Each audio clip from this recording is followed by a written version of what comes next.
कैसे हैं आप सभी? आशा करता हूँ आप सभी अच्छे होंगे। तो आइए आज फिर से हम पढ़ते हैं केमिस्ट्री की हमारी क्लास चल रही थी रासायनिक बलगति।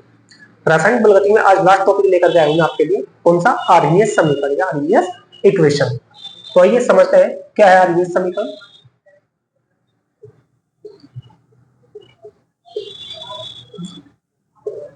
अलग अलग बुक्स में अलग अलग तरीके से लिखी मिलेगी आपको, तो मैंने दोनों लिखती हूँ, आर्हेनियस समीकरण। तो आर्हेनियस समीकरण है क्या बेटा? तो उनका जो पूरा नाम था स्वांत्य आर्हेनियस। स्वांत्य आर्हेनियस ने क्या किया? सेक्रियन ऊर्जा के सिद्धांत को आधार मानकर एक समीकरण प्रस्तावित की, एक समीकरण प्रतिपादित की।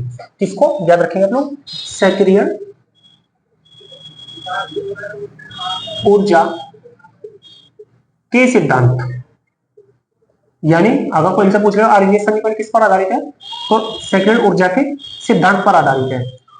ये समीकरण हमें क्या बताएगी? ये समीकरण बताएगी हमें कि किसी अभिक्रिया के वेग स्थिरांक और ताप में क्या संबंध होगा। यानी जो आर्हेनियस समीकरण है वो दो रिलेशन बताएगी हमें। किस किस में भाई? वेग स्थिरांक, वेग स्थिरांक मीन्स के, और भाई ताप, ताप मीन्स टेम्परेचर यानी टी। तो ये देखते हैं क्या है आर्हेनियस समीकरण। तो आर्हेनियस समीकरण बताइए के बराबर के इक्वल टू ए ई की power minus E A upon R T. ये समीकरण है हमारे आर्हेनियस समीकरण। के बराबर ए ई की power minus E A upon R T. इसको मान लेंगे इक्वेशन नंबर फर्स्ट। अब यहां पे जानना है कौन क्या है, जहां जहां के वेग स्थिरांक,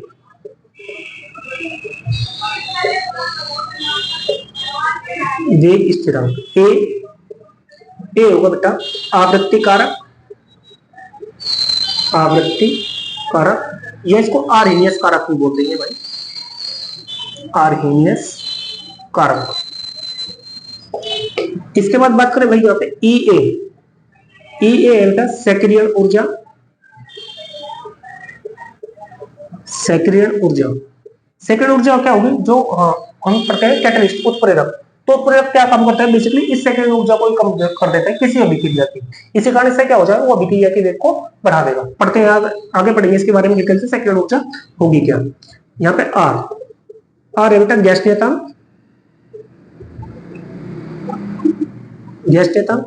इसका मान है 8.314 joule kelvin mole inverse. T है बेटा परम ताप, परम ताप। और ताप किसमें है भाई? केल्विन में। तो ये समीकरण है हमारी आर्हेनियस समीकरण। अब क्या है इसका थोड़ा सा सरल रूप भी देख लेते हैं। तो क्या होगा इसका सरल रूप, जानते आइए। तो यहां पे क्या है, जो समीकरण एक है, तो समीकरण एक के दोनों पक्षों का लॉग लेने पर, और लॉग कौन सा है भाई? नेचुरल लॉग है ln। तो लो भाई यहां से, तो ये बन जाएगा बेटा हमारे पास ln के बराबर ln ए ई की power minus E A upon R T. अब हमें बताए लॉग की प्रॉपर्टी क्या, कि कहीं पर अगर ln ए इंटू बी लिखा हो तो उसको कैसे लिख सकेंगे हम? उसको लिख सकेंगे बेटा ln A plus ln B.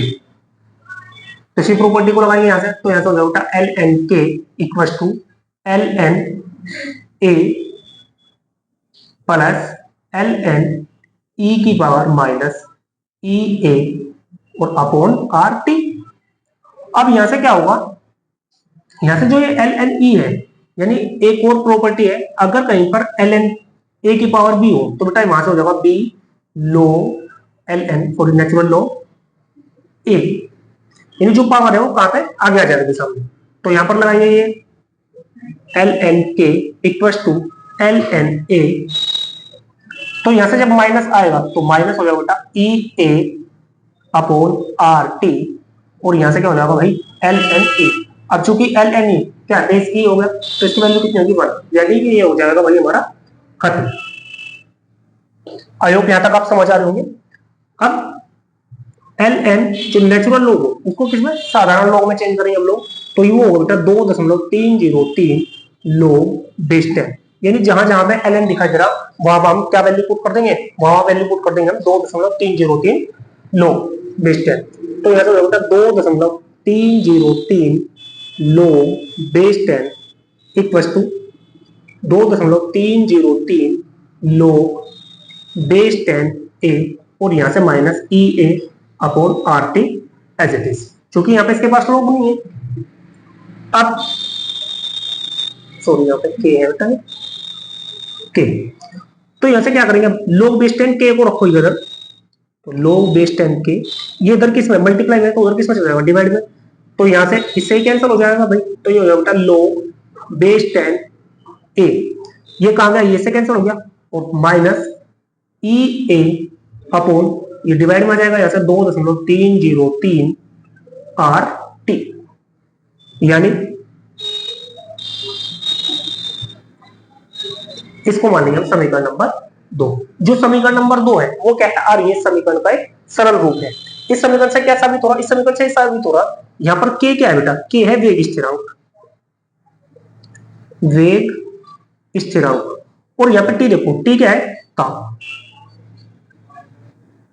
यानी ये समीकरण क्या कह रही, ये समीकरण कह रही कि जैसे जैसे टेम्परेचर बढ़ेगा, जैसे जैसे ताप बढ़ेगा, वैसे वैसे वेग स्थिरांक का मान भी क्या होगा भाई, वैसे वैसे वेग स्थिरांक का मान भी उतना ही इंक्रीज होगा। क्यों, क्योंकि यहाँ पे माइनस में और डिवाइड में है टेम्परेचर, और ये कहलाई हमारी आरएमएस समीकरण।